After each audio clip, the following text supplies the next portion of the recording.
La Biblia cuenta la historia de Israel, que un día los babilonios vienen, los atacan, los invaden y los esparcen por toda la tierra. Dejan de ser nación, empiezan a ser otra vez nómades, sin un lugar fijo. Las escrituras narran que durante ese tiempo Israel dejó de cantar. Los hebreos son muy cantantes, les gustan mucho las cantatas, les gusta mucho alabar a Dios, les gusta mucho poner la prosa en poesía y elevarla a nivel canción. Sin embargo, durante mucho tiempo ellos no cantaron. La Biblia registra que colgaron las arpas de los árboles y en los días de Babilonia hubo silencio en Israel. Pero un día Dios permite que se levante un rey llamado Ciro el persa, que les permite a todo el remanente de Israel regresar a casa. Le dice: pueden volver, regresen a su ciudad. Pero ya no había casa donde volver, había escombros. Había una muralla destruida. Y cuando hay muralla destruida te preguntas dónde está tu hogar. Como aquellas personas que vieron pasar un tornado, un huracán, y cuando vuelven de los sitios de refugio se les desarma el alma, se les rompe el alma, porque ven que ya no hay un lugar donde volver, un sitio donde pernoctar. Porque lo que conocías como un hogar, ¡pum!, pasó un 9/11 y lo liquidó. Así se siente ahora Israel. Así que Dios tiene que usar a dos personas, dos héroes, que en su momento estos personajes compartían un mismo libro en las antiguas escrituras. Luego, en la actual Biblia, cada uno de ellos tiene su propio libro: Esdras y Nehemías. Esdras fue un sanador para los corazones quebrados y Nehemías el reedificador de los sueños rotos. Pero es Nehemías que nos importa esta tarde, porque cuando uno siente que la vida se le reduce a escombros, necesitas un edificador, alguien con espíritu de edificador. No voy a detenerme mucho en el cuadro de Nehemías, pero les cuento rápido que era el copero de un rey llamado Artajerjes. Era quien traía la comida, la probaba para que el rey no se envenenara. Vaya, lindo trabajo. Porque si algún día estaba envenenada, terminaba el trabajo del muchacho, ¿no? Pero ese era su trabajo, y servir el vino al rey. Era una suerte de enólogo también. Así que en un momento él siente carga por reconstruir los muros, el rey lo deja ir, y él este es el caballero que va a liderar la reconstrucción de los escombros de Israel. Tiene que tomar corazones quebrantados y decirle: vamos a formar un ejército de trabajadores y encima soldados, porque cuando se corre el rumor de que Israel va a reconstruir sus muros para que sea otra vez una ciudad fortificada y por consecuencia una nación, los enemigos empiezan a amenazar a diario para que cesen la obra, para que bajen los brazos, para que no terminen lo que Dios los mandó a hacer. Pero la Biblia dice que en el capítulo 4 de Nehemías ellos están construyendo. Nehemías los convoca y dice: vamos, podemos, aprovechemos que el rey Ciro nos permite volver. Y cuando están construyendo por la mitad, dice el capítulo 4 de Nehemías, comienza el desaliento fuerte en todos. Y aquí yo me detuve. ¿Por qué cuando están en la mitad se desalientan? ¿Por qué cuando empezaron no se desalentaron de modo que no podían arrancar? ¿Por qué todo el mundo arrancó y por la mitad les agarró el desaliento?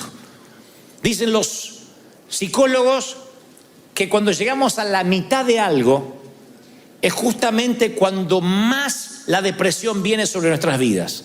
De allí la crisis de la mediana edad. Lo que le pasa a tu marido es que llegó a la mitad de la montaña. Y cuando llegas a la mitad, dice: no sé si continuar con la vida tal como la conozco. Te replantea muchas cosas. Porque no es lo mismo arrancar a los 17, a los 18, a los 20, que cuando estás en la mediana edad. Yo nunca llegué todavía a la mediana edad, espero llegar y ver qué se siente. Pero digo, cuando uno llega a esa edad, uno siente literalmente que las fuerzas no te alcanzan para otra mitad, para otro 50%. Y yo siento en mi corazón que hay mucha gente aquí que está en la mitad de algo. En la mitad de su pareja, en la mitad de la crianza de los hijos. La mitad de la crianza de tus hijos es la adolescencia de tus hijos. Cuando son niñitos, ¡ay, qué lindo! Se hace caca cada rato, pero es un regalo. Cuando ya tiene 22, 23, hace su vida, capaz que tiene su auto, pero cuando tiene 13, 14, no es ni el regalón que se hacía caca, ni el grandote que se maneja por sí solo. Entonces lo ves y dices: oh, en serio, estás en la mitad de la crianza. Y el adolescente también se siente en la mitad, Porque dejó de ser niño, pero tampoco le alcanza para ser joven. Está ahí en la mitad. Adolescente viene de adolecer, que le faltan cosas. Uno está en la mitad. Cuando estás en la edad entre los 40 y los 50, ya no te consideran joven, te tratan de usted. Pero tampoco eres un viejo para compartir chistes de próstata. Estás ahí. Y es complejo cuando uno está en la mitad. Pasa con los solteros. Cuando tienes 20, 25 años, dices, bueno, soy soltero. Tienes 30, 35 y sigues soltero, pasas a la mitad. Para casado te falta, para soltero te sobra.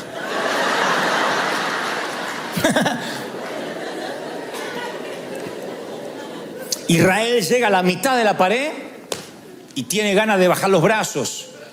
Y alguien dijo por ahí, la fatiga nos hace cobardes a todos. Sí, el cansancio no te da valor para tomar ninguna decisión.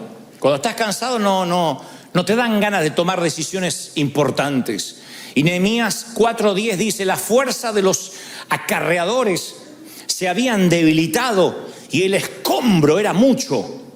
Y no podían edificar el muro. Había tanto escombro. Acuérdense que era un muro que se había derribado antes. Así que tenían que caminar entre los escombros, entre ladrillos rotos, entre barro, entre tierra amontonada, mezclas de cal, de cemento, qué sé yo. El proyecto de construcción o de reconstrucción iba a demorar 52 días. Al mes, al día 30, estaban liquidados los tipos. Y esa también es una sensación que tú has vivido y yo también. Cuando uno trabaja para construir algo, una relación, una empresa, un ministerio, y de pronto das unos pasos para atrás, miras en perspectiva y todavía ves que no construiste nada, que te falta. Pasa. Y uno se deprime y uno dice, ay, cuánto que falta. ¿Te diste cuenta lo deprimente que puede ser un sitio en construcción? Porque se hacen pilones de cosas viejas y hay ladrillos por allá y si llueve se para todo. Entonces un sitio en construcción es un lugar sucio, es un lugar que no te dan ganas de ir a trabajar al día siguiente. Pero no vayamos a un sitio en construcción. Piensen en la última vez que se mudaron. Cuando te mudas, primero meter las cosas en caja parece fácil. Bueno, esto se tira, esto es cansador. Lo más cansador es llegar al nuevo lugar y liberar las cajas. Eso empieza, porque tú dices, me voy a poner todo el día y mañana libero todo. Se te hacen las 8 de la noche, las piernas no te dan más y miras así y parece que los escombros tienen vida y se multiplicaron. Hay más cosas, hay más cosas. ¿Trituraste alguna vez papeles? La trituradora dice, basta, quiero beber algo, no me dé más de comer, basta. La trituradora se cansa. Sacaste papeles, uno dice, no termino más. Esas sensaciones cuando uno está en escombros.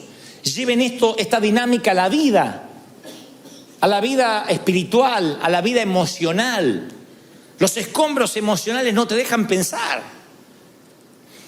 Saliste de una relación en crisis y te dejó escombros de resentimiento, de autocrítica, de crítica, de cosas que te dijeron, de heridas abiertas. Y es tantos escombros que caminas así que no puedes construir una nueva relación. Así se sentía Israel. ¿Cómo vamos a construir Nehemías el muro si estamos caminando entre la basura? Por eso esta palabra va para los que les cuesta empezar otra vez y se sienten literalmente exhaustos, agotados. Agotamiento, la definición de agotamiento es hacer cosas para los cuales no fuiste llamado a hacer. Cuando trabajas en algo equivocado, el agotamiento es el trabajo duro en las cosas equivocadas. Eso sí te agota. Cuando construyes y te das cuenta que lo que estabas construyendo no lo tenías que construir. Eso agota. Mis días de peor agotamiento de adolescente es cuando iba a la escuela secundaria a estudiar técnico electrónico. Me agotaba. Entraba el profesor y yo escuchaba bla, bla, bla, bla, bla. No entendía nada. Salía a las 3 de la tarde así, desde las 6 de la mañana. No entendía nada. No aguanté. Me puso bajo un estrés. Ahora, yo hubiese ido a una academia de arte, de actuación, de dibujo y era un ratón en un depósito de queso. Me hubiesen mandado ahí, yo hubiese estado pidiendo horas extra, quedarme de noche, pero cuando apoyas la escalera en la pared equivocada, ¡ay, hijo! te duele todo, el alma, el corazón, la mente. Y además cuando uno tiene que volver a trabajar a un sitio de escombros, es terrible porque cualquier mosca que vuela ya te afecta, porque te pone en un grado de sensibilidad absoluta. Y eso es lo que le pasó a Israel. No estaban construyendo la pared equivocada en el caso de Israel, pero habían llegado a la mitad y empezaron las voces negativas que les hacían pensar que estaban haciendo algo equivocado. Eran los enemigos, los invasores que mandaban cartas, mensajeros. Los mensajeros de aquel entonces representaban las críticas de hoy de Facebook, de Instagram. ¡Falso profeta! ¡Apóstate! Los que gritan. Tú estás construyendo y te empiezan a gritar. Y el enemigo sabe cuando estás sensible. ¿Cuándo es? En la mitad de algo. Porque cuando ya estás terminando, las voces cada vez se hacen más lejanas. Cuando estás emprendiendo, tienes la voz, el recuerdo fresco de la voz de Dios en la zarza. No, ¿qué voy a dudar si Dios me acaba de hablar ayer? ¿Qué voy a dudar si Dios me acaba de hablar antes de ayer? ¿Qué voy a dudar si todavía recuerdo lo que hace una semana me dijo Dios? ¿Qué voy a dudar si todavía me acuerdo lo que me dijo hace un mes el Señor? Che, estoy dudando porque no sé si lo que me dijo hace 6 meses el Señor es verdad, ¿eh? A medida que uno se aleja de la voz de Dios, llega a la mitad. Y cuando llega a la mitad, vienen las voces debilitadoras. Y yo sé que hay personas acá luchando con palabras negativas. Algunas te las están diciendo ahora y otras las vienes arrastrando de la niñez. Las vienes arrastrando desde la juventud. Cosas que te dijeron que todavía te definen, te marcan, porque según cómo sentiste esa frase, es si le hiciste el lugar o no. Entonces esas frases a veces puede ser que nos hicimos una piel de rinoceronte o puede ser que algunas nos calaron profundo. Y hoy en día cuando tomas decisiones, en el subconsciente hay alojado allí un virus que contamina todo tu sistema operativo. Un virus que dejó tu papá sin querer, en un momento de borrachera, de nervios. Un virus que tu mamá dejó. Eres un inútil, tú tienes mal carácter, nunca vas a cambiar. Y ese virus te contamina todo el sistema operativo. Y ahora lo pagan las consecuencias los que están alrededor tuyo. Te haces hombre, te haces adulto, te haces mujer, tienes hijos y un día tienes nietos y sigues luchando con los mismos complejos de inseguridad de una tía o de un padre que te dijo algo.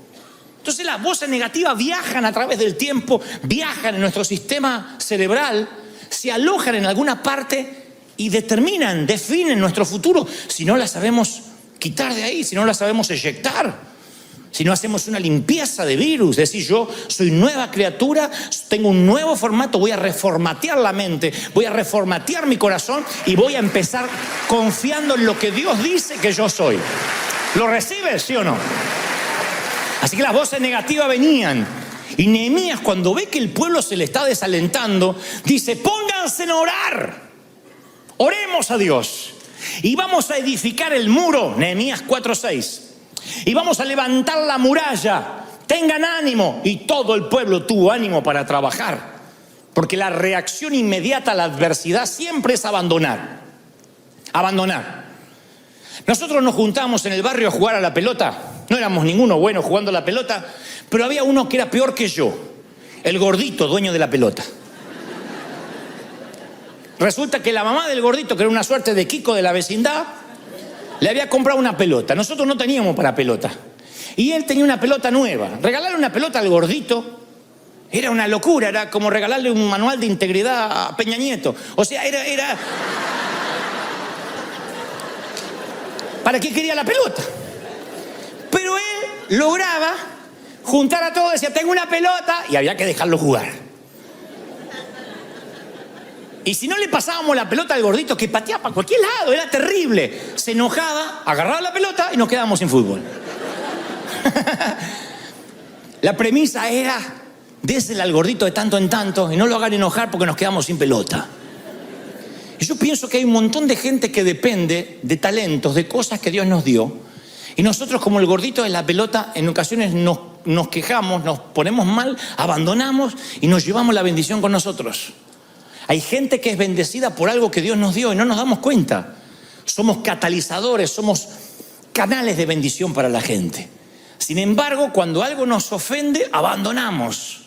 Y hay gente que abandona la iglesia, hay gente que abandona una carrera, hay gente que abandona lo que Dios le entregó porque se ofende y deja de ser un canal de bendición. Y muchos van a lamentar haber tomado decisiones bajo emociones violentas, bajo ese momento emocional donde lo primero que hizo es abandonar su cuchara de albañil, abandonar su herramienta.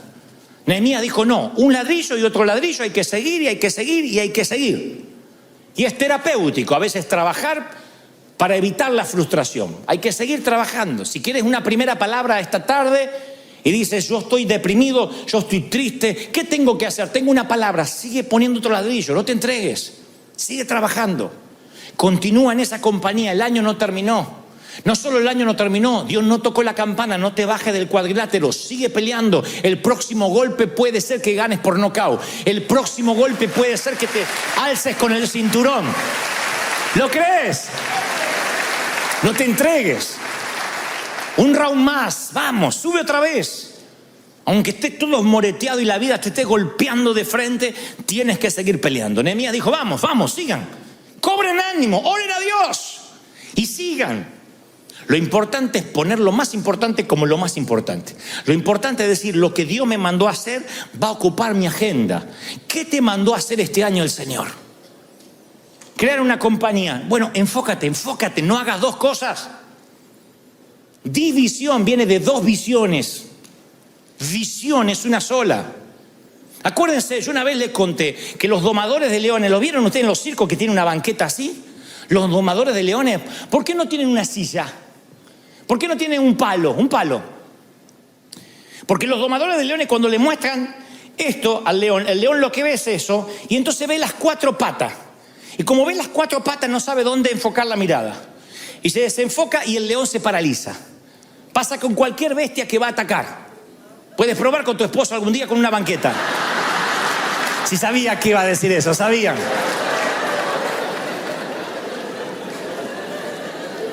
Entonces, pone la banqueta y la bestia para. ¿Por qué hace? Entonces, como dije una vez, si sales a cazar conejos, cuídate de los leones. Porque por ahí estás cazando un conejo y viene un león por atrás y te devora. Pero si sales a cazar leones, olvídate de los conejos. Cuando vas a la cacería mayor y vas al enfoque de lo que quieres, dices: esto es lo que Dios me mandó a hacer. Este año esto es lo que tengo que hacer. Este es mi llamado. Esto es lo que Dios quiere que me enfoque. El poder del enfoque es maravilloso. Y vivimos desenfocados. Vivimos diciendo: ay, cuánto escombro. ¿No te pasó después de una mudanza de pararte y quedarte paralizado o paralizada? Como si las cajas se fueran a desarmar solas. Ay, no sé por dónde empezar. Los escombros dividen la visión. Cuando hay escombro no sabes bien para dónde mirar, porque de pronto dices: bueno, no sé para qué. O sea, no puedes nunca perseguir a dos conejos a la vez. Nunca, es uno. Y la vida es un enfoque, decir: ¿qué es lo que Dios te mandó a hacer? Nehemías dice: no, yo estoy reconstruyendo el muro, no es tiempo ahora para hablar, ni para platicar, ni para ponerlo a charlar, a ver qué vamos a hacer. Estoy reconstruyendo el muro. Hablen ustedes. Alguien tiene que escuchar este mensaje. No es tiempo de hablar, es tiempo de trabajar. ¿Lo crees? Dile al que está al lado: no hables, trabaja, no hables, trabaja. No te pongas a hablar. No te pongas a hablar, trabaja. Habrá tiempo de hablar, pero ahora es tiempo de trabajar. Lo importante es lo primero. Y de pronto Nehemías, mira, así se da cuenta el quid de la cuestión. He aquí el asunto, chato, dijo el proverbista Mario Moreno. Se da cuenta así, dice: epa. Y lo cuenta él. Dice: me di cuenta que cada uno estaba en un sitio del muro y los agrupé por familias y los agrupé por equipos, con sus espadas, con sus lanzas y con sus arcos. Entonces le dije: no teman, acuérdense del Señor, peleen por vuestros hijos, hijas, hermanos, mujeres, vuestras casas. Claro, Nehemías, como buen líder, dice: ¿por qué se me desalienta todo el pueblo a cada rato? Y es porque cada uno estaba metido en su trabajo, en su agujero del muro, Y miraba y decía, oh, no terminamos más. Habían perdido la perspectiva. Entonces los juntó, los puso por filas y al estar en equipo, uno acarreaba, el otro agarraba el ladrillo, el otro lo ponía, el otro lo empujaba. Entonces se sentían que estaban avanzando, veían que eran parte de algo más grande. Es muy peligroso ver el mundo desde tu escritorio, desde tu cubículo, desde tu oficina. Tu oficina puede no tener ventana, pero si tu espíritu no está abierto y no tiene ventanas, hay momentos que sientes que estás en un agujero y no avanzas. Es muy peligroso ensimismarse en su propio ministerio, en su propia compañía y no mirar lo que estás construyendo.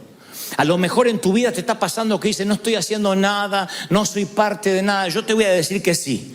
Eres parte de Lighthouse, un proyecto que bendice de 5 a 6 familias por semana y les cambia la vida. Eres parte de una iglesia que bendice misioneros, que enciende las luces de Uganda, que bendice a los orfanatos. Eres parte de algo grande, no te estás dando cuenta. Eres parte de un río que no se detiene, ¿no crees? Así que cuando se empiezan a ver, los muchachos recuperan la fuerza de trabajo. Ven al otro obrero y dicen, sí, lo vamos a lograr. Lo vamos a lograr. Y salen adelante. Se dan cuenta de que son parte de algo gigantesco. No permitas que el enemigo te aísle. Yo nunca hubiese entendido que Dios me iba a parar ante ustedes hoy, esta tarde. Eso era parte de un plan. Yo no veía el plan, pero decía, bueno, a lo mejor, aunque hoy fracasé, tal vez este fracaso tenga un sentido un día. Hay fracasos que cobran sentidos en un momento cuando trazamos la línea de puntos, desde el futuro o desde el presente hacia el pasado, y ahí tienen sentido. Y otros fracasos que no los vamos a entender nunca. Algo nuestro carácter pulió, algo nos enseñó, algo nos cambió, no sé. Yo no estoy al lado del arquitecto, del ingeniero o del que hizo los planos. Yo, como tú, estoy del lado donde los obreros tenemos que mirar más allá de nuestro agujero, de nuestro sitio, y saber que somos algo más grande, pertenecemos a algo más grande que lo que vemos frente al espejo, no nosotros. Entender eso nos pone la vida en perspectiva. Estás construyendo algo que no te das cuenta. No es solo criar hijos. Estás poniendo un hombre o una mujer de bien. ¿Quién sabe si estás criando al próximo Billy Graham, al próximo pastor de presidentes o al próximo Steve Jobs? No es un niño, es un hombre que quién sabe en qué Dios lo va a usar, qué es lo que va a cambiar. Y tú eres parte del proyecto. ¿Lo estás entendiendo? Estás viendo, es algo grande lo que Dios tiene contigo, ¿lo crees? Así que empezaron a mantener ahí su energía, su fuerza. Dice la palabra que ninguno se fue a dormir, ninguno se fue ni siquiera a bañar, siguieron construyendo. No se aislaron, porque cuando te aíslas haces tus propias fiestas de autocompasión. Te metes en tu casa con un ice cream, un helado en la falda y a comer y a mirar Netflix hasta que se te vaya la depresión. Pero Netflix no te va a quitar la depresión. El helado menos, te va a engordar la depresión. La depresión, el dolor, la ansiedad, las cargas se van a hacer más livianas cuando llevemos las ajenas. Así Dios nos cableó, así Dios nos hizo. Dios nos formó para que ninguno lleve su propia carga. Por eso dice que nadie deje de congregarse, porque Él quiere que vayamos a una comunidad donde nos llevemos la carga unos a los otros, que te entrelaces en una cadena de aliento. Así que si tú dices, Dante, yo necesito aliento en este momento, ¿qué me aconseja? Mi mejor consejo es que vayas y alientes a otro. Sé que estás pensando, pero escúchame, no puedo pagar la renta, le voy a pagar la renta a otro. No, pero a lo mejor tu problema es pagar la renta y el problema del otro es comer hoy. No tiene para comer. Y a lo mejor el dinero que tiene no te alcanza para pagar la renta, pero sí un sándwich para él. Y lo que siembras, cosechas. Si no es de esa misma persona, es de otro, y si no del mismo Dios. Porque cuando tú te enfocas en los demás, eso hizo el ejército de Nehemías. Miraban a los demás y tomaron fuerza para terminar el muro, para pasar la mitad. Es dar al otro lo que te abre puertas. Y si tú estás diciendo, ¿qué? ¿Cómo está mi matrimonio? ¿Voy a ayudar a otros? Sí. Porque si Dios esperara que nosotros tengamos la vida perfecta para poder ayudar, no ayudaríamos nunca. No se trata de ti. Dios dice, arregla tus cosas conmigo, pero tú vas a bendecir. A Moisés le costó la entrada a la tierra prometida, su mal carácter. Dios dijo, yo voy a bendecir a este pueblo igual. Le hables a la piedra o la golpees. Pero tienes que entender de que la fuerza se toma cuando tú bendices a alguien más. Cuando tú buscas una necesidad, buscas cargas para llevar. No creerás cómo eso te da una tranquilidad, una paz. Dice, bueno, yo sigo con la misma deuda con la que me levanté esta mañana, pero hoy le invité un café a alguien y se fue feliz. ¿Crees que Dios no lo ve? Por cuanto lo hiciste por uno de mis pequeñitos, por mí me lo hiciste. Y si les cuesta entender estas palabras, piensen cuando ustedes ven que un maestro o que alguien hace algo por tus hijos, al hijo al que le hacen bullying, al hijo al que todo el mundo molesta. A nosotros se nos partía el alma cuando alguna maestra decía, ¿cómo amamos a tu hijito, a vuestra hijita? Yo sentía que le debían tanto a ese maestro porque había confiado en mi sangre. Sentía las palabras del Señor, por cuanto lo hiciste por mí, lo hiciste por Él, lo hiciste también por mí. Si tú ayudas a llevar la carga a alguien, no sabes cómo lo vas a conmover a Dios. No hay palabra, no hay puerta que Él no te abra, no hay cielo que Él no mantenga abierto sobre ti. Bendice y serás de bendición. ¿Lo crees? Celebra al Rey, dale un aplauso al Señor de señores. Dale un aplauso al Rey de Reyes. ¿Tú lo crees? Si Dios te habló esta tarde. Es un río que no se detendrá jamás.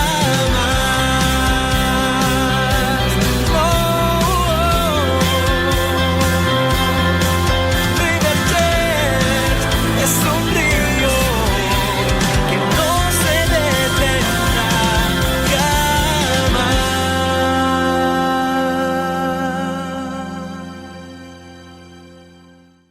Los antiguos griegos contaban la historia de un atleta veloz que llegó en segundo lugar, faltando pocos metros para llegar a la meta. Entonces se paró exhausto, insisto, pocos metros antes de la final, porque alguien le ganó la delantera. Y él veía que toda la multitud, el gentío, el público victoriaba, pero no a él, sino al ganador. Él llegó, insisto, en segundo lugar.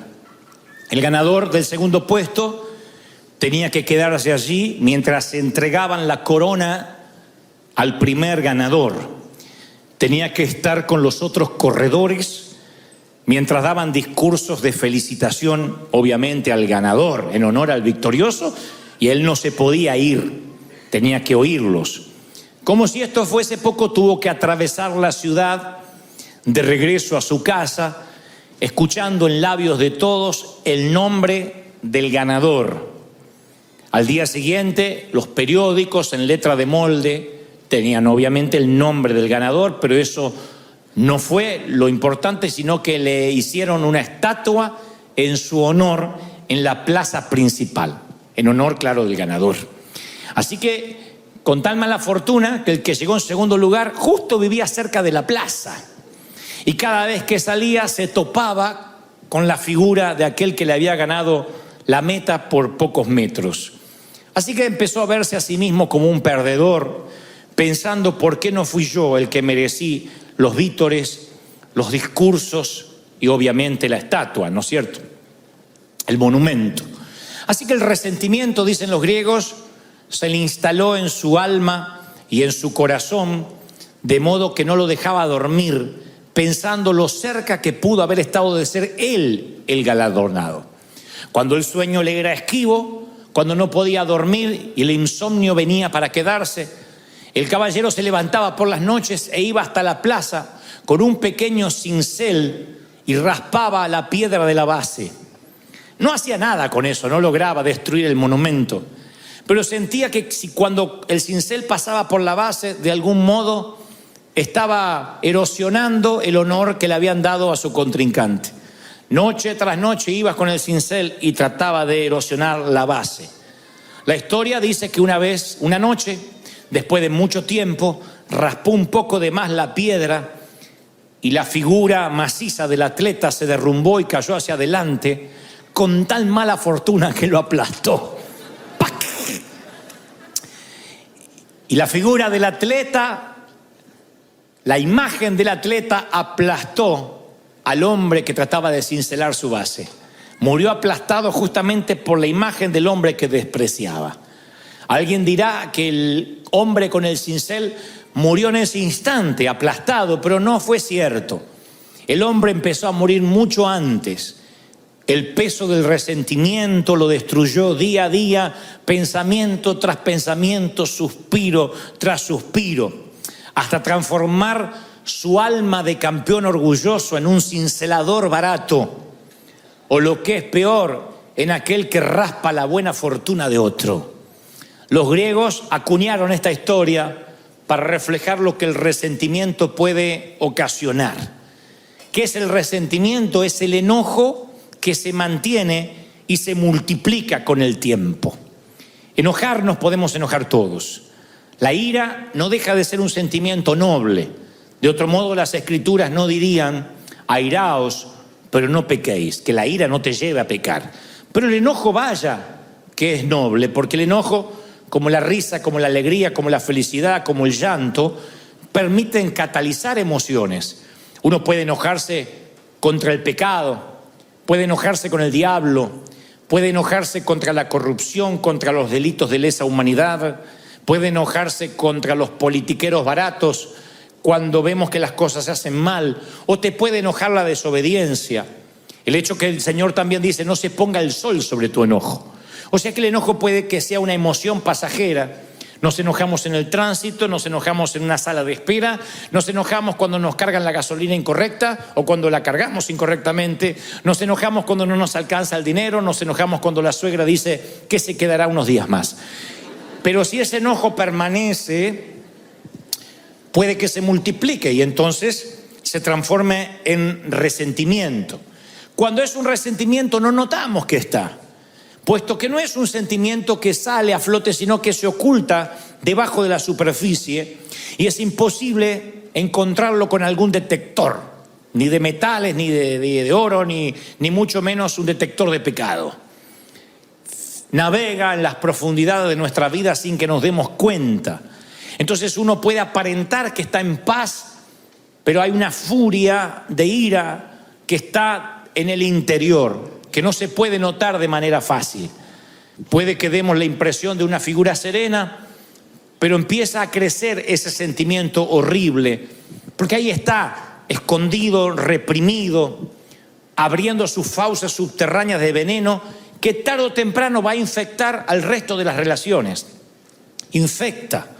Es un efecto colateral. Cuando uno está resentido, todo lo que toca empieza a ensuciarse o a envenenarse. No nos damos cuenta, pero nos volvemos de alguna forma personas tóxicas. La toxina que uno libera cuando uno tiene resentimiento, cuando uno tiene dolor, a lo mejor es inherente a nosotros, ni nos damos cuenta que la estamos liberando. Pero nuestros hijos empiezan a tener el mismo nivel de vida, nuestros amigos empiezan a saber que hablar con nosotros siempre es quedar con un sabor agridulce. Hay gente que al hablar te deja un sabor agridulce. No es una persona que te amarga del todo, pero tampoco que te deja una sensación de bienestar. Son personas que a lo mejor te visitan, se van de la sala de tu casa y te queda una sensación, esa es la palabra, nada describe mejor que lo agridulce. Estás feliz porque tu amigo, tu pariente estuvo allí, pero a la vez te queda una sensación de carga. Puede pasar con tus propios padres, puede pasar con alguno de tus hijos, que viene y te queda una sensación extraña, y no es porque no se te pueden contar los problemas. A mí me pueden contar un montón de problemas, pero cuando esos problemas vienen revestidos de resentimiento, uno puede notar un dolor que deja una toxina en la atmósfera, en el ambiente. Oí por allí una historia que en los tiempos donde la rabia no se podía curar, un hombre fue mordido justamente por un can, por un perro rabioso. Entonces los exámenes confirmaron que el hombre habría contraído rabia y no había cura para la rabia. Entonces le dijo el médico: mire, caballero, lamento decirle que usted ha contraído rabia y que mi sugerencia es que ponga sus cosas en orden lo más rápido posible.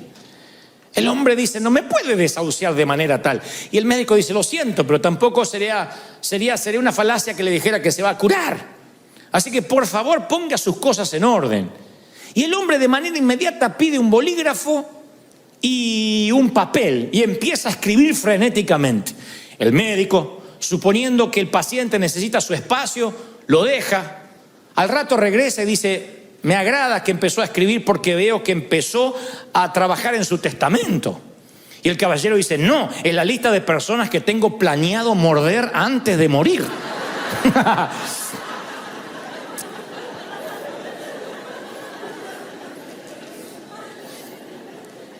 Entonces los resentidos son aquellos que fueron mordidos alguna vez y canalizan su energía mordiendo a otros. Y los transforma en personas permanentemente enojadas. En un enojo que no se va cuando se pone el sol, sino que permanece. Vino como un visitante, luego se quedó como un intruso y hoy es un huésped permanente, el enojo. Son los que se enojan por todo, por cualquier cosa. Por el calor, por el frío, por la montaña, por la nieve, por los autos, si hay tránsito, si no hay tránsito, todo. Porque todo lo que se le viene a su mano para hacer o se le pone enfrente termina siendo la gota que rebasa un vaso que ya viene lleno. Termina siendo el efecto residual de otras situaciones del pasado. Y dicen los médicos, porque yo siempre trato de asesorarme de no predicar algo que nada más tenga un contenido espiritual y que digan, bueno, eso porque tú lo crees. Si bien vivimos por fe y esto se trata de un mensaje espiritual, a mí me gusta cuando además lo espiritual está respaldado por los científicos, porque por un lado o por el otro tienes que terminar creyéndolo.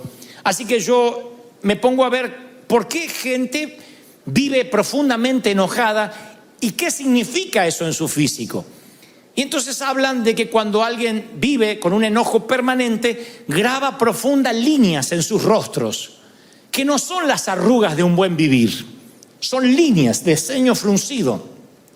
Cuando te ríes mucho, se te hacen acá, marcas acá como el Joker.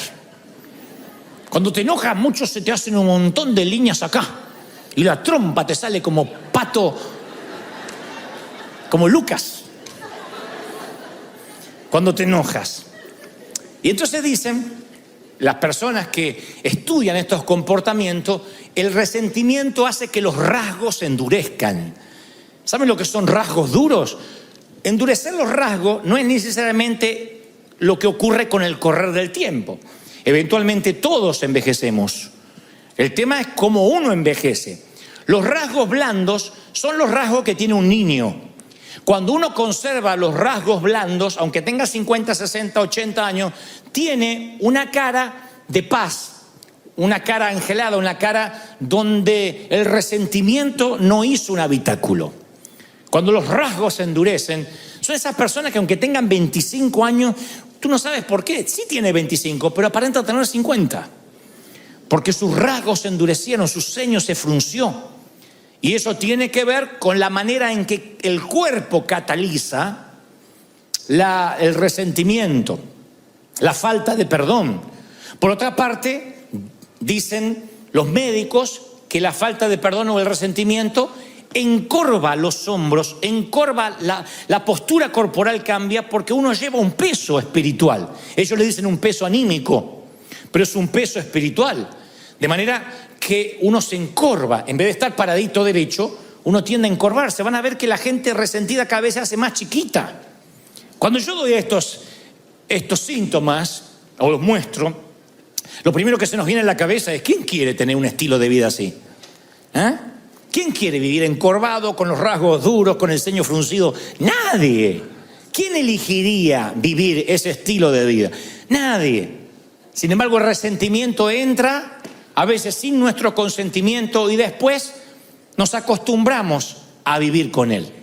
Si vas a buscar en la Biblia la palabra resentimiento, no está, no aparece en las concordancias. Es un término relativamente moderno, acuñado hace 2 siglos atrás. Pero Pablo, el apóstol, utiliza una frase que se acerca mucho al significado de manera sorprendente. Y cuando les diré dónde, se van a sorprender más todavía. En el capítulo del amor aparece lo más parecido al resentimiento. En Primera de Corintios 13, donde está la prosa más elegante acerca del amor, allí aparece semi-escondido lo que sería contrario justamente al amor puro, el resentimiento. Es aquel versículo 5 donde dice: el amor no hace nada indebido. Claro, esa es la traducción, en este caso al español. El amor no hace nada indebido. Sin embargo, en el original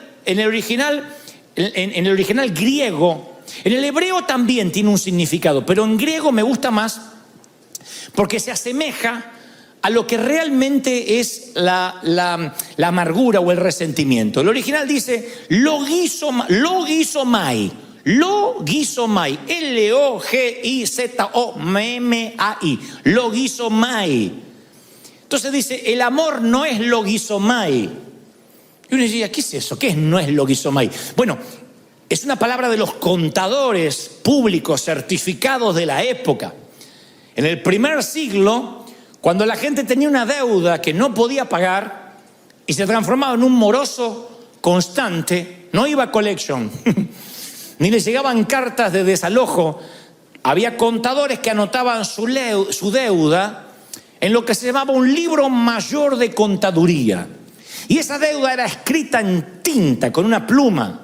O sea que no se podía borrar, quedaba parte de tu background. Vivías como moroso o como un mal pagador el resto de tu vida. Algo así como el background que podemos tener nosotros ante la ley. Alguien que comete un ilícito o un acto delictivo, inmediatamente eso forma parte de su hoja de vida. Y aún así pagues tu sentencia, pagues tu deuda con la sociedad, cuando salgas de la cárcel, aun cuando cumpliste, insisto, tu condena, cruzas una luz en rojo, inmediatamente el policía coloca tu placa o tu nombre en su computadora y le aparece que estuviste en la cárcel y por qué razón. Eso se llama tus antecedentes penales. En el primer siglo no había un sistema computarizado de antecedentes penales, pero había un libro mayor de los contadores que era justamente lo que el apóstol dice, el logizomai. Y Pablo dice, en el verdadero amor no hay libros contables, no hay contaduría, nadie te lleva la contabilidad de tus metidas de pata. El verdadero amor no publica tabla de posiciones, quién salió primero y quién salió segundo. El verdadero amor no hace lista de a quienes tienes que morder. El verdadero amor, y esto le da título al mensaje, se acuerda de olvidar.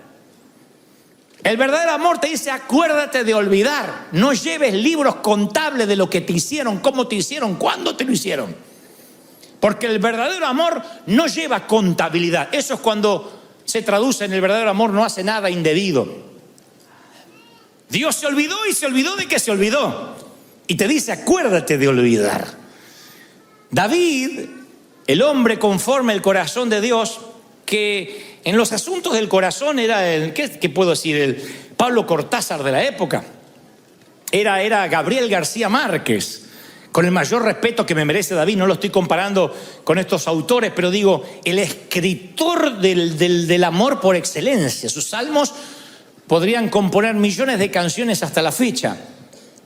Y este campeón del amor y este hombre conforme al corazón de Dios está en el lecho de muerte, David, y hace entrar a su hijo Salomón al cuarto y le da un consejo final. ¿Qué creen que le dice? ¿Cómo batallar? ¿Cómo pelear sus batallas? ¿Cómo luchar contra el orgullo? ¿Cómo no pecar? No creerán cuál es el consejo que le da en el último aliento a Salomón. Primera de Reyes 2:5 nos deja un registro de esas patéticas palabras. Y perdonen que les estoy bajando de la cúspide a David, pero David, así como era el tremendo hombre del Señor, también tenía un montón de fallas, y entre ellas esta. Le dice a su hijo, ya sabes tú lo que me ha hecho Joab, hijo de Sarvia, lo que le hizo a 2 de mis generales del ejército de Israel, a los cuales él mató, derramando sangre en tiempo de paz. Así que tú, Salomón, harás conforme a tu sabiduría, pero no dejes descender las canas de este hombre al Seol en paz. El hombre más grande de su época se está preparando para ir al encuentro con su Dios ¿Y qué sabiduría imparte un viejo rencor de años que no se lo quiere llevar a la tumba y le quiere pasar el libro mayor de un rey y la perpetuación generacional de una falla de carácter se la pasa a su hijo, a su sangre? Le dice: no permitas que Joab muera de muerte natural. Yo me estoy yendo, pero hazme el favor de que pague con su vida por el dolor que me causó en vida. Impresionante, ¿no? Ese es el lado de David que no quisiéramos hablar ni enfrentar, pero es el lado que tampoco nosotros quisiéramos enfrentar. Porque cuando uno está resentido, sin querer, transmite esa atmósfera de resentimiento a los hijos y a los nietos, y si Dios lo permite, a los bisnietos.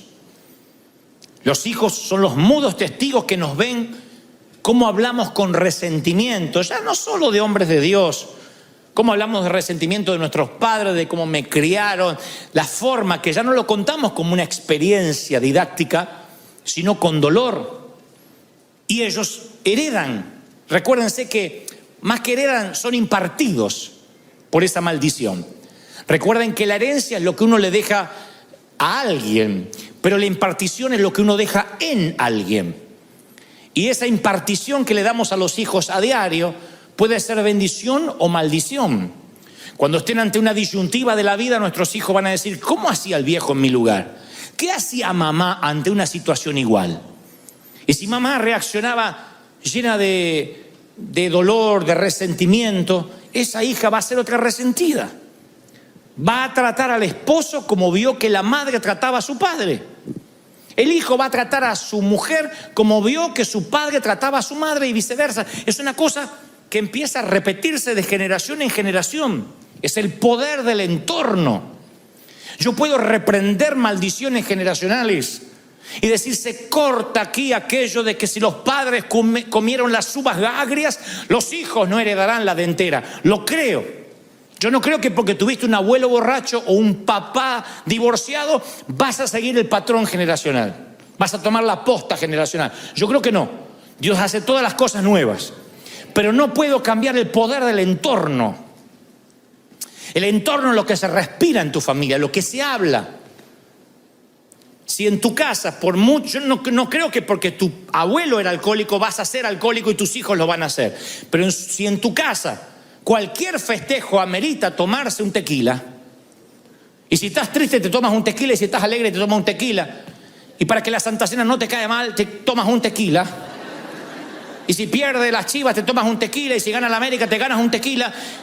Se respira un ambiente de alcohol, un entorno donde para celebrar o para echar fuera las penas no está Dios, está el alcohol.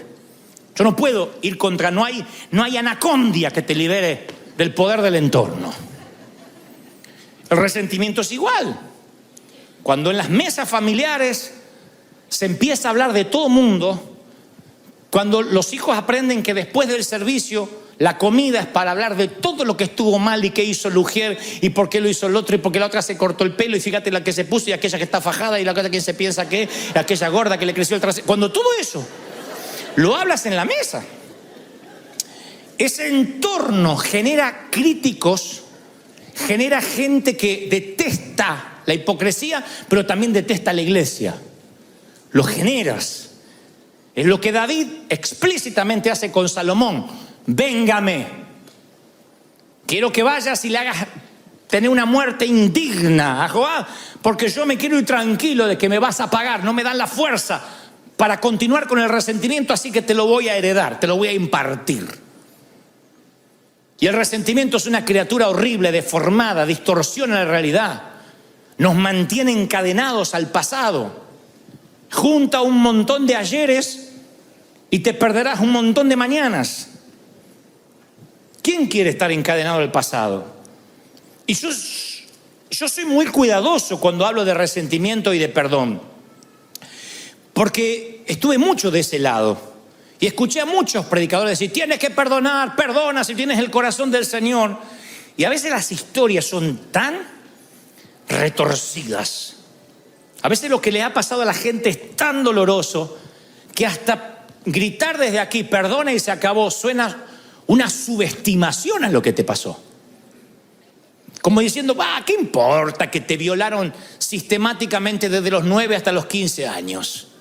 Con el beneplácito de tu mamá que sabiendo no hacía nada. Bueno, es un detallito. Claro, la que le pasa dice, este no sabe lo que está hablando. Como se ve que nunca le pasó, nunca le abusaron a un hijo mínimamente. Entonces yo respeto el dolor. Yo entiendo que lo que te pudo haber pasado es una cosa espantosa que no quieres recordar. Ahora, justamente por eso, ¿mereces anclar tu vida a esos años oscuros? ¿Quién se merece eso? ¿Mereces que tu vida sea un parteaguas desde lo que te pasó en adelante y que a partir de ahí nunca más vuelvas a ser feliz? Por mucho que odies a ese abusador, a ese ex esposo, a ese ex jefe, a los padres que te abandonaron, al padrastro, por mucho que tengas resentimiento, ¿mereces vivir anclado en el pasado? Nadie lo merece. Ni tú ni yo nos merecemos eso.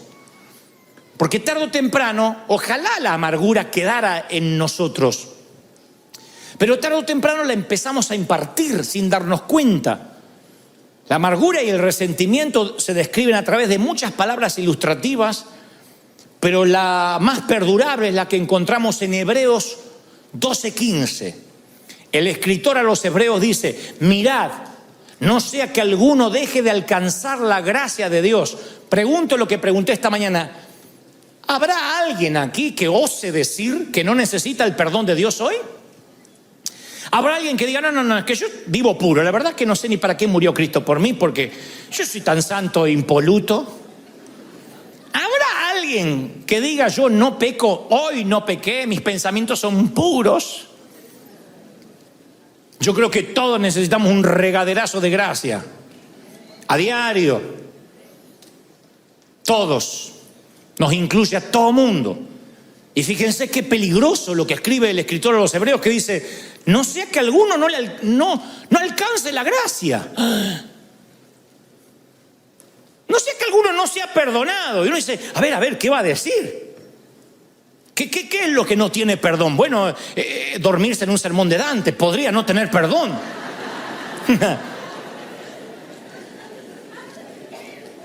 No, dice que brotando alguna raíz de amargura los estorbe y sean muchos contaminados. Para que una raíz de amargura brote, la amargura tiene que estar subterránea, si no, no brota. Para que algo brote tiene que estar abajo sembrado. Y si dice que la amargura brota, es porque la amargura está debajo. En algún momento la semilla del rencor cayó en esa tierra. Si no, ¿cómo va a brotar rabanitos o tomates? ¿Cómo va a brotar brócoli si nunca sembraste brócoli? Y dice, no sea que les brote una semilla, una raíz de amargura y los estorbe. Imagínate que te pierdes la gracia de Dios porque tú no das gracia. Me hiela la sangre pensar que porque yo no puedo perdonar, Dios tampoco me perdone a mí. Y el Señor, por si a alguien le queda duda, dice, sí, con la misma vara que medís, serás medido.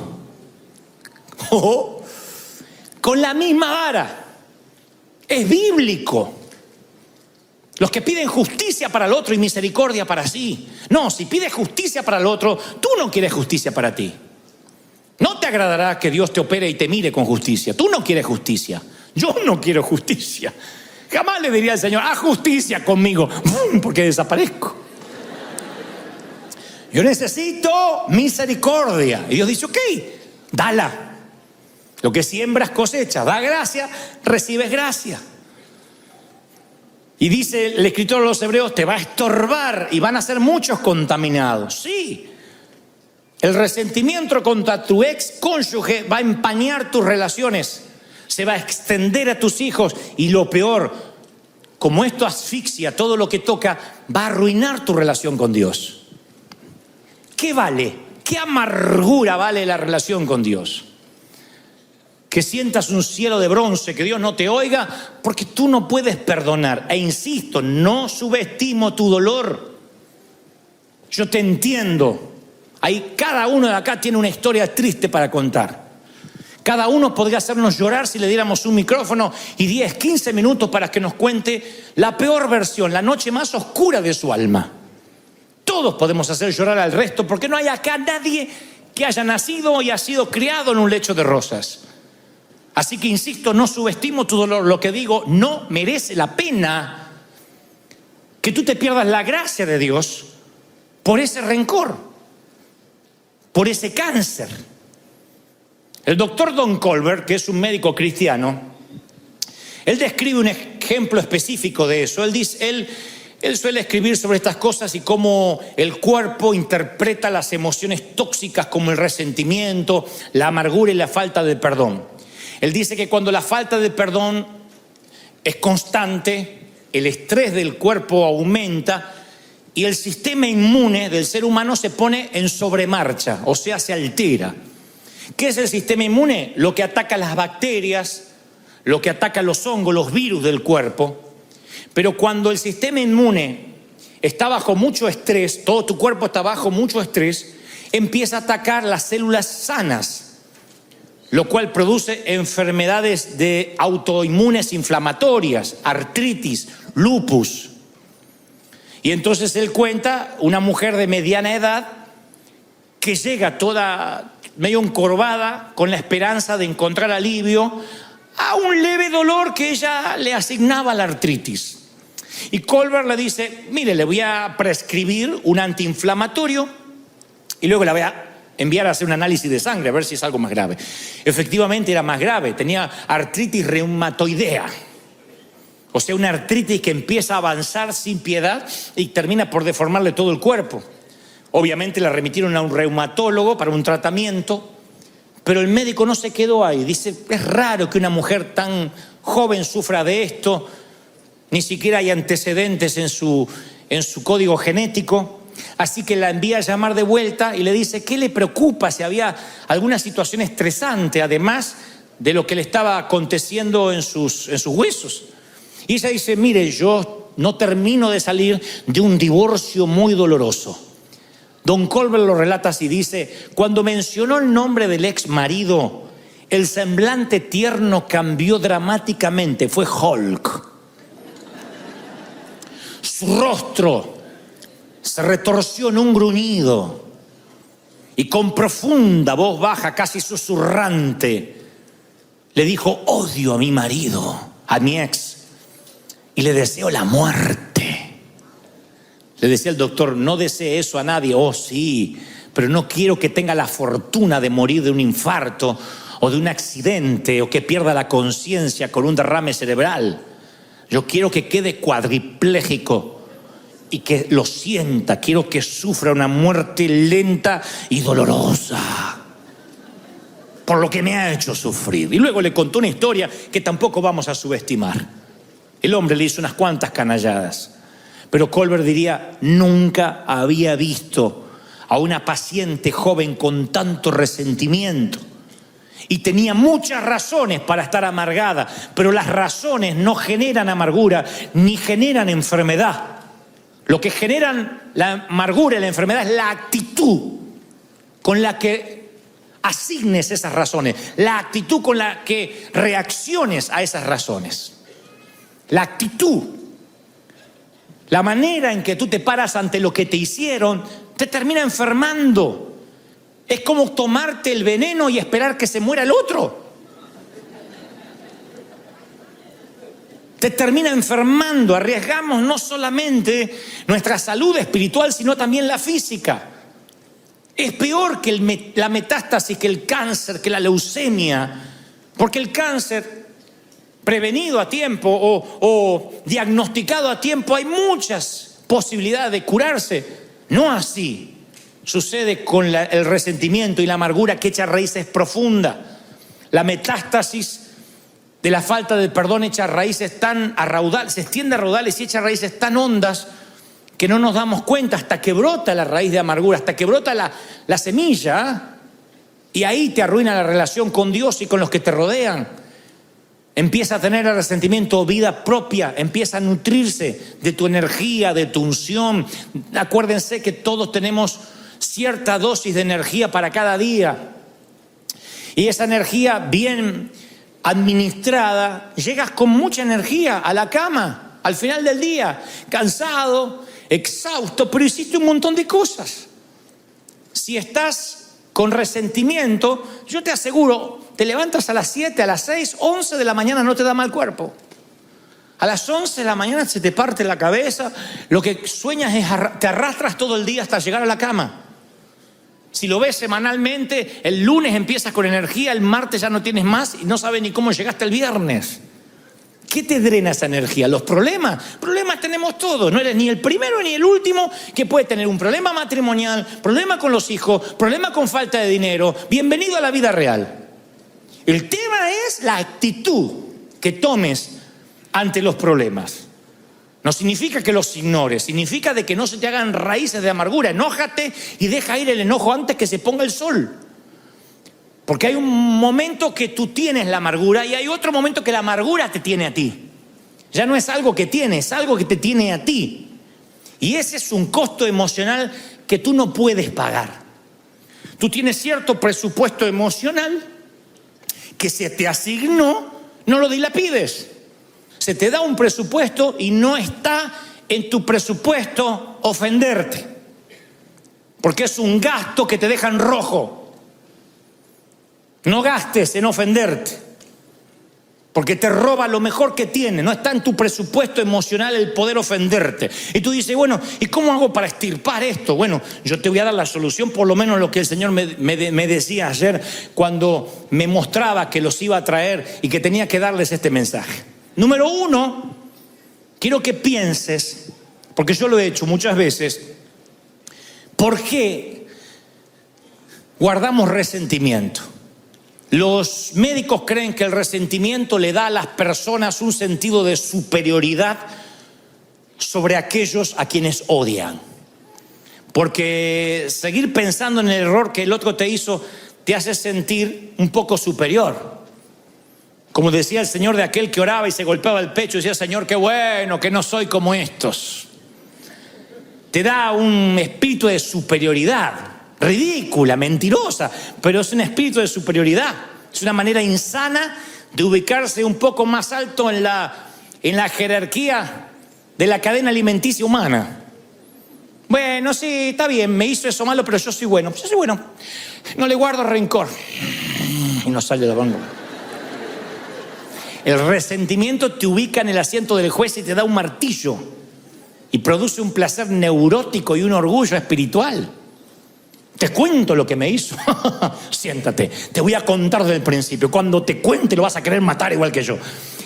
O sea, lo pones en papel de acusado y tú te pones en papel de víctima.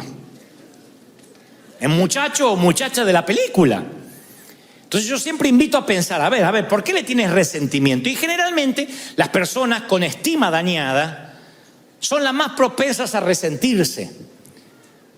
Porque entonces equilibran su baja estima odiando a alguien. Se ponen en papel de bueno, para que haya un Spider-Man tiene que haber un... ¿Cómo se llama el otro? Un duende verde. Para que haya un Batman tiene que haber un Joker. Entonces necesitamos un némesis. Necesitamos un enemigo en alguna parte para decir, bueno, yo soy mejor. Yo soy más bueno. Si no pasamos a ser nosotros los villanos, Dios nos libre. Siempre estamos buscando a alguien que sea más odioso que nosotros. Entonces nos ubica en una postura, en una jerarquía superior. Así que yo siempre le invito a las personas con resentimiento, vamos a pensar. Y luego le digo, escríbelo, porque a veces lo he hecho. Uno de los mejores dones que Dios nos ha dado es el talento de operar una lapicera sobre el papel. Entonces yo le digo, a ver, escribe lo que te hizo. Usted dice, no, es que yo sé lo que me hizo, no necesito escribirlo. Pero yo le digo, escríbelo, porque es increíble cuando uno lo escribe, como cuando uno quiere poner esos sentimientos ante la vista, uno se sorprende, no sabe qué poner. Cuando uno los tiene que escribir. Hay familias que están peleadas por años y ya no se acuerdan por qué. Porque los antagonistas, los que se pelearon, están muertos. Resulta que la abuela Ana, la abuela materna, se peleó con los de la otra esquina y las dos familias se odian como los Montesco y los Capuleto de la obra de Shakespeare. Y no saben por qué. No, es que una vez la abuela le fue a pedir un poco de aceite y el condenado no le prestó. Y hasta los nietos se odian por un poco de aceite. A veces familias enteras están disasociadas completamente por problemas que viajan, navegan en los canales subterráneos de la sangre, impartidos, y no sabemos por qué. Cuando uno le dice a esos hijos, anótalo en un papel, les parece una ridiculez cuando exterioriza los sentimientos y se da cuenta que no vale en absoluto la energía emocional que están gastando.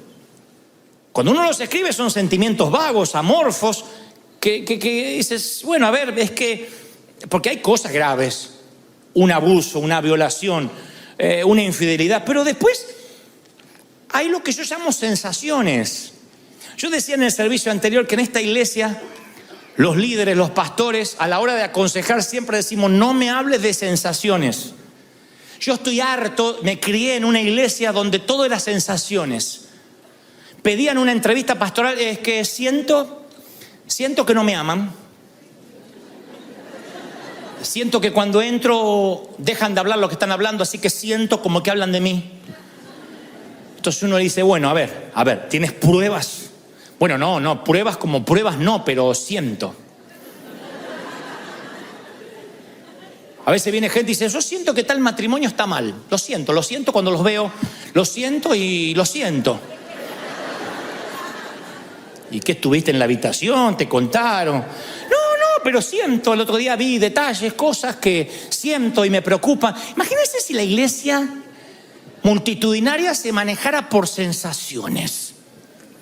Entonces yo suelo decir, a ver, si tuvieras que llevar esto ante un juez, que te dice, a ver, acá tenemos 15 minutos para tratar su caso.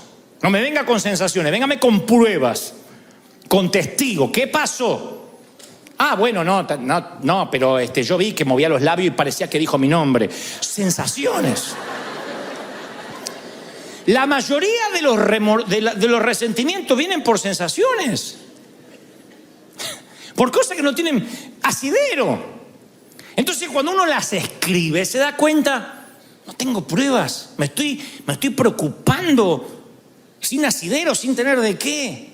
Es como el niño que está asustado en la oscuridad en la película Monster Inc., la primera, donde el niño ve la manga de un saco, de una chaqueta y cree que es un monstruo.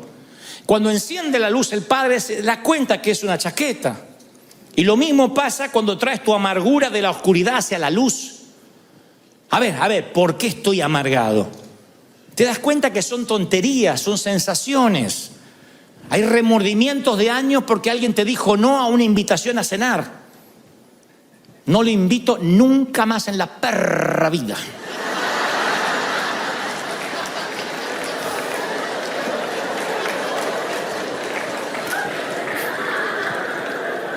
En la perra vida, no a la perra, no. En la perra vida.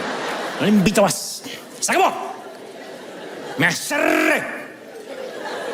Y cuando yo me cierro. Y por ahí el otro no tenía ganas de ir a comer. Y se arman unos problemas. Unos resentimientos. Ni les cuento cuando en nuestra iglesia un muchacho se ponía de novio con una muchacha y no llegaban al casamiento. No se casaban, estaban de novios, se dan cuenta que eran incompatibles, que no se llevaban, que les pareció que se gustaban, pero después que no. Gloria a Dios, que antes de casarse se dieron cuenta. Pero ya eran dos familias enfrentadas. Con mi niña no van a jugar. Y ya se iba una familia dividida y la otra no. Si van ellos, yo no voy. Si el pastor no los echa, nosotros no nos congregamos más. Esas sensaciones, ridiculeces, que hoy uno en perspectiva dice, ¿de verdad? ¿De verdad? ¿De verdad alguien quiere que su hijo se case con quien no ama o su hija con quien no ama para que no haya problema, para que nos podamos sentar juntos en la misma iglesia? ¿De verdad? ¿Cómo uno entra en esos rieles de necedad por sensaciones? Pues yo digo, escríbelo, escríbelo, tráelo a la luz. ¿Por qué detesta? ¿Qué te dijo? Hay personas que detesta a hombre de Dios porque vio un videíto de YouTube. No, yo vi el video y Lo conoces personalmente, te tomaste un café, pesaste su corazón, su espíritu. ¿Quién resiste el análisis de un video si una cámara te siguiera las 24 horas? Y editaran video de lo que dices. Y hay gente que odia con un odio visceral a personas porque vio un videíto y leí un estudio bíblico que hicieron en contra del fulano. Es increíble. Porque nada merece tu odio ni tu resentimiento si mínimamente no tuviste una confrontación seria, algo que está irremediablemente roto, que no se puede resolver, que no hay posibilidad de perdón. Por eso digo, piénsalo, luego escríbelo. El tercer consejo, no tengo base bíblica para esto, pero es terapéutico, resulta. Porque yo creo que no hay solución psicológica a los problemas espirituales. Pero eso siempre digo, cuando un día estás muy enojado por algo, nada mejor para las emociones fuerte, para quitar el filo del enojo reciente, nada mejor que una válvula de escape como el caminar. ¿Ustedes dirán caminar? Sí. Salir de tu entorno. Cuando estás viendo que hay resentimiento, que se está gestando, sal a caminar. Si tienes cuentas con recursos, vete a pasear más lejos. Si tienes un automóvil, sube al auto y vete a dar vueltas sin sentido. Ustedes dirán, ¿de dónde sacaste eso? Abraham está metido en la tienda diciendo, no puedo tener hijo, estoy mal, estoy deprimido. Y Dios le dice, sal de la tienda, fuera. ¿Por qué Dios no le habla dentro de la tienda? Sal de la tienda y cuenta las estrellas, si las puedes contar. Bueno, así, cabezón, serán tus hijos. Pero Abraham está en la lona, ve lona arriba, ve lona acá, está en la lona, está knockout y no ve nada. Dios le dice a Elías, vamos, vístete, cíñete, sal de la cueva, que largo camino te resta. Mi consejo cuando hay resentimiento, no te quedes hecho un ovillito tirado en el sillón mirando La Casa de Papel, porque no te resuelve nada. No resuelve eso las cosas. Cuando ves que hay un sentimiento que está creciendo, tienes que salir, despejar la mente. Háblame, Señor. Cantar, mirar los árboles, no sé, parece una bobería, pero es algo que el Señor le pedía a sus profetas. Muévete, sal, quiero hablar contigo. Corre, transpira esas emociones. Que vaya saliendo el rencor así mientras caminas. Después de 20 minutos quemas grasa, después de media hora quemas rencor.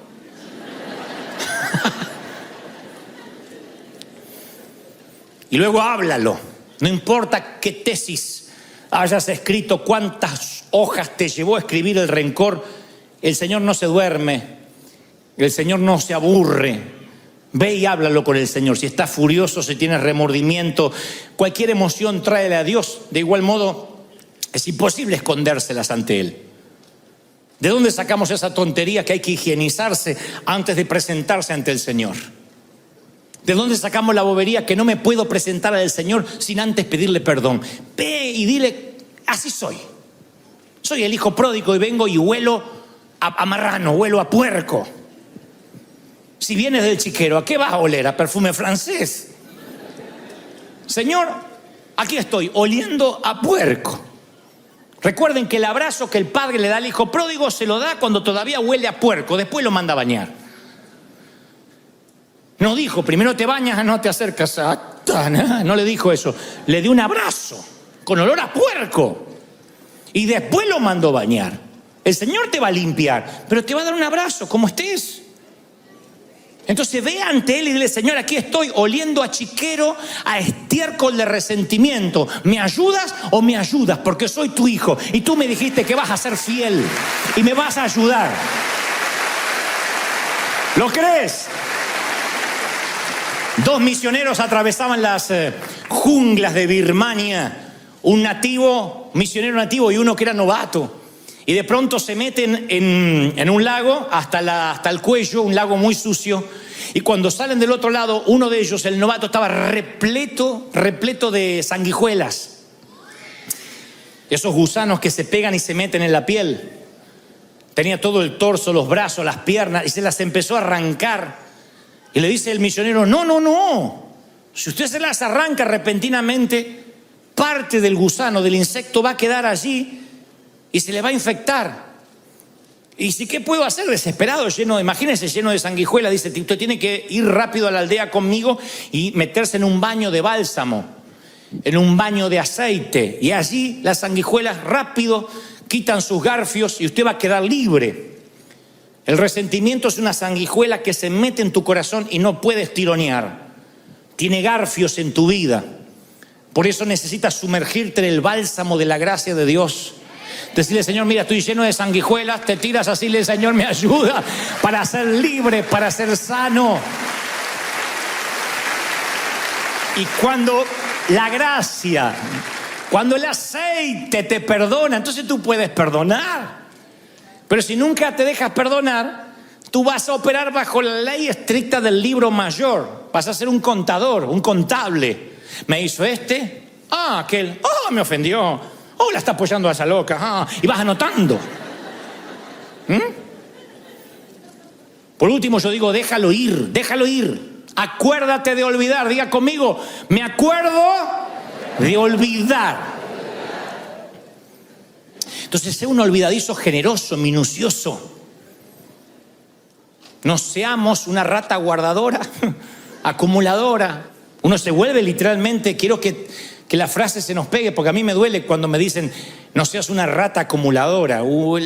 La rata suele poner cosas en sus madrigueras y acumulan y acumulan y acumulan.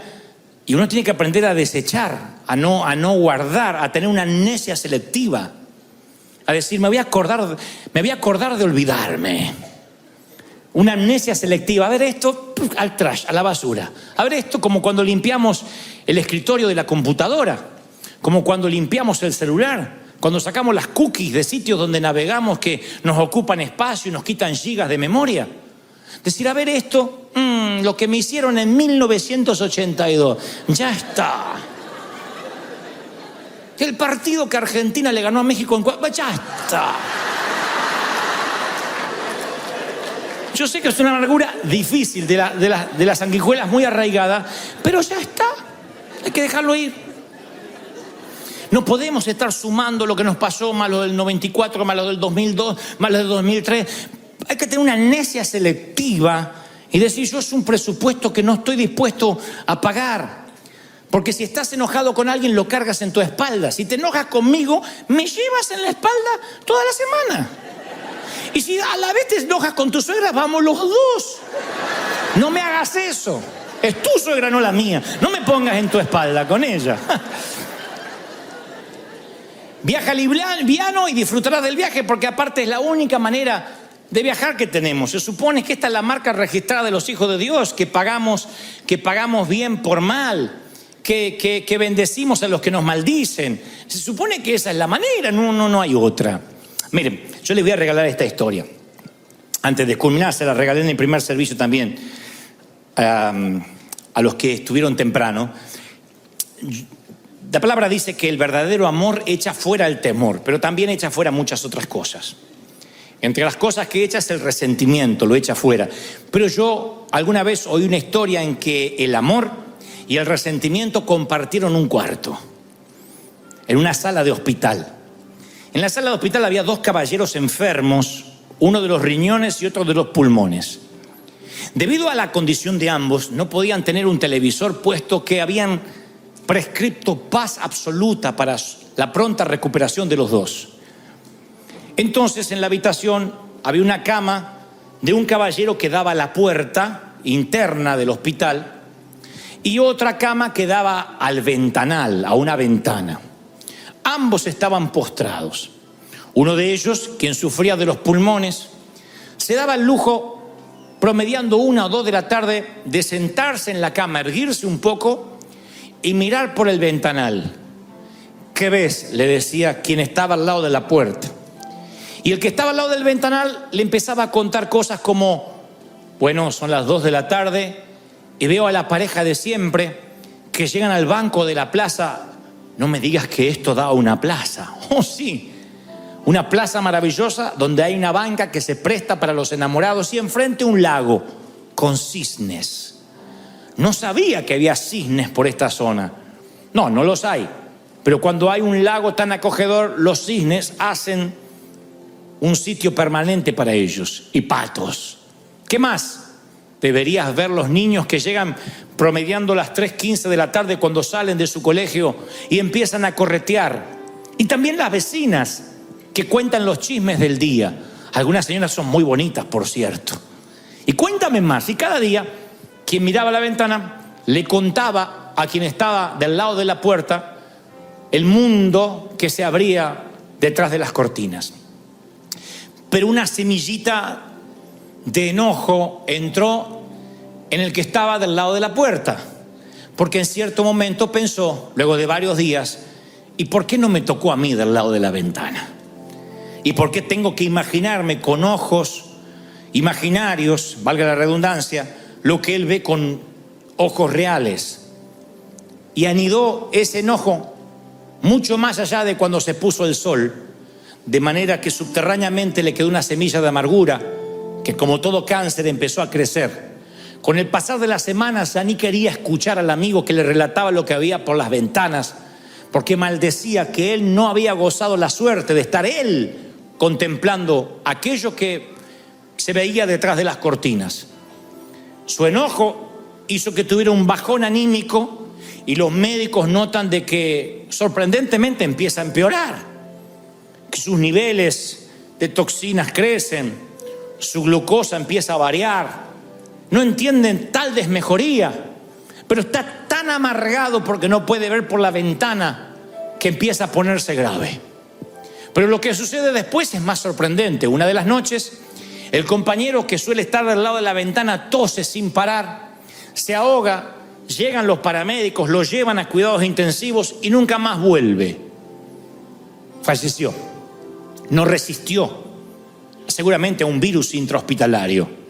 Y ahora el caballero que está al lado de la puerta pide si es posible que a él lo trasladen a donde estaba su amigo o su ocasional compañero de cuarto, ya que no va a volver. Los enfermeros consideran que es un pedido noble, así que le cambian la cama y lo ponen del lado de la ventana. Y él inmediatamente, apenas se van los médicos, se reincorpora para ver él lo que apenas podía soñar a través de los ojos del amigo. Y descubre que en la ventana hay un gran paredón.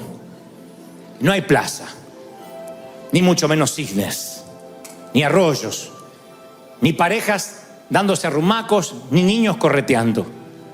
Lo que en realidad le contaba el amigo era una ficción para alegrarle un poco su estadía al compañero. Lo que estaba haciendo era un favor para él, y él lo apagó con su rencor y con su resentimiento.